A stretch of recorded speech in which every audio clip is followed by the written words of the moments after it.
राष्ट्रपतिले शनिबार जारी गरेको सार्वजनिक पदाधिकारीको पदमुक्ति सम्बन्धी विशेष व्यवस्था अध्यादेश 2083 का कारण नियामक निकाय र आयोग प्रकृतिका करिब 2 दर्जन निकाय खाली हुने भएका छन्।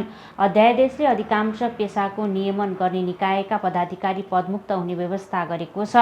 महान्यायाधिवक्ता पदेन अध्यक्ष हुने नेपाल कानुन व्यवसायी परिषद मात्रै संशोधनमा परेको छैन।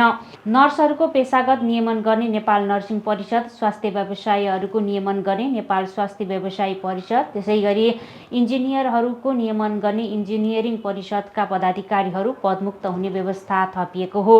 त्यसैगरी पशु चिकित्सकहरूको नियमन गर्ने पशु चिकित्सा परिषद, फार्मेसिस्ट र फार्मेसीहरूको नियमन गर्ने नेपाल फार्मेसी परिषद, आयुर्वेद चिकित्सकहरूको नियमन गर्ने आयुर्वेद चिकित्सा परिषदका पदाधिकारीहरू पदमुक्त हुनेछन्।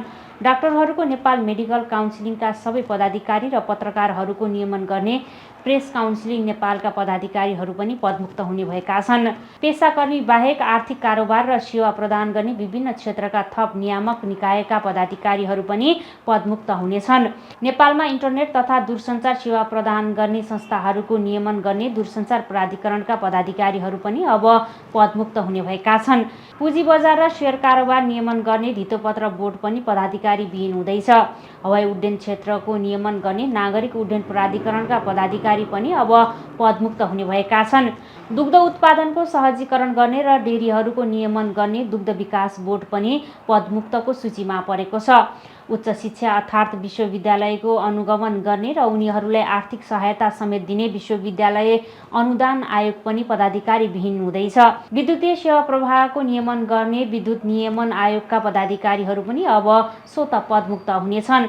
सहकारी क्षेत्रको नियमन गर्ने सहकारी प्राधिकरण, विज्ञापनको व्यवस्थापन र नियमन गर्ने विज्ञापन बोर्ड, बीमा कम्पनीहरूको नियमन गर्ने बीमा प्राधिकरण पनि पदमुक्तको सूचीमा परेका छन्। चलचित्रहरूको जाँचपास गर्ने चलचित्र जाँच समिति पनि यो सूचीमा परेको छ।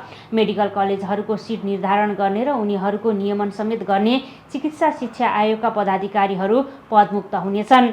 सरकारले 10 वर्षीय लामो माओवादी द्वन्द्वकालमा भएका मानव अधिकार उल्लङ्घनका घटनामाथि जाँचबुझ गर्ने 2 आयोग पनि पदाधिकारी विहीन बनाउँदैछ।